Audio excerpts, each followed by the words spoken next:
Hello everyone, so now we will move to Alert section. You can check all the details about the orders which are being placed. Here you can see the entry order filled for buy, and if it get failed, then it is also displayed here. And also you can cross-check it with your IB platform by this entry ID. Here you have the option to filter the dates, if you want to check the details for the orders placed on any particular date. And if you click on this option, the alerts will get downloaded. Then we have this Orders tab, where you can check the orders placed. Like here, my last order is inactive, this order gets filled, and this one gets cancelled. And like that, you can check the status.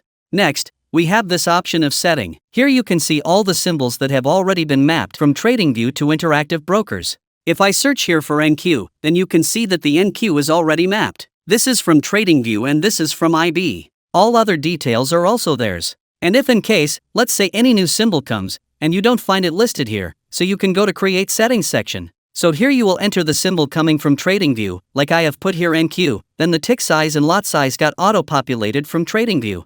Then you need to find the correct IB for the symbol from TradingView. Then you have to fill in the other details like quantity and instrument type, and just save it. So this new symbol got listed there. Then we have these payment details, whatever the active plans will be showcased there. Here you can see the plans I bought earlier.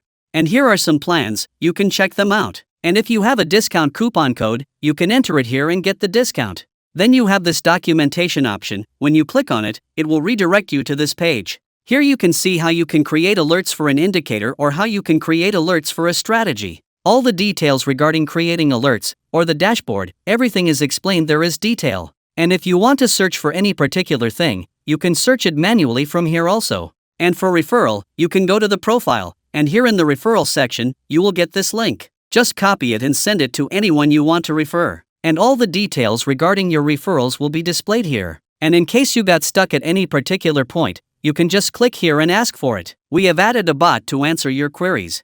And you can also connect with us through this email.